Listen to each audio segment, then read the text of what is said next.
say, Trump really doesn't want to resume the bombing. I think he would rather it be over. He doesn't seem to have an exit plan for how to get out of it, other than just declare victory and get out. I don't know why he doesn't do that. But having said that... Well, but if he does that, I mean, he can do that. He can declare victory, but it's not going to reopen the strait. No. You know, and I don't know what he's going to say if he doesn't have some firm commitment about the nuclear weapons. I mean, I don't know. I mean, look, Trump can say whatever he wants. I mean, look at what he boasts about the economy. Sure. He talks about how we have the strongest economy in the history of the world, the best economy we've ever had, when it's demonstrably, worse than the economy we had under Biden. Not that Biden's economy was so great, but Trump's worse.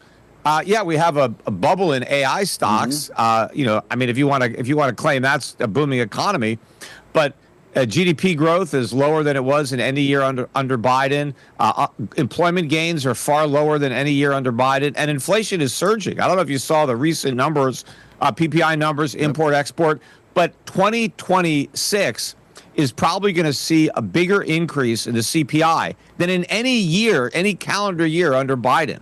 So the economy is weakening, inflation is strengthening, we're at war. I mean, there are a lot of problems here, yet Trump keeps saying everything is great. So he may be able to put the same spin on the Iranian situation, but that's not going to change reality. No, it doesn't change reality, and you're right. The economy is worse, and it's 100% worse because of direct consequence to Trump's actions, right? It's not as if he inherited something he couldn't control. Everything that's gone on with this war, with oil prices, with the Strait of Hormuz is a consequence of direct action. Having said that, the Strait could be reopened. It's just, I don't think it's ever going to be reopened free to the world again. It's going to have a toll attached to it, and I don't see there's any way to get around that. That's the point. Yeah. Iran is going to collect that toll, which means it's in a better economic position than it was before the war. I mean, yes, we blew up their Navy and their Air Force, but what's more important to them is getting a toll on the strait.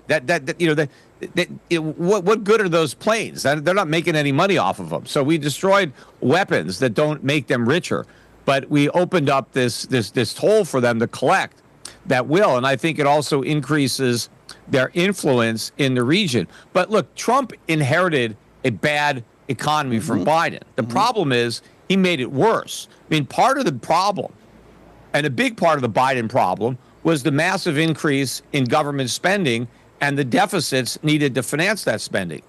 But the first thing that Trump did was embrace the big, beautiful bill that preserved all the deficit spending of the Biden years and then made it worse, increased the debt. So we have more government spending and bigger debts now than we had back then. Then he complicated everything with these misguided tariffs, which are not the best way to raise revenue right now. We need more revenue because, we have a huge deficit. But he imposed these unconstitutional tariffs, and then he started a war. Right. And so he took a bad situation, and instead of trying to make it better, he just made it worse. But then he claimed that everything was great.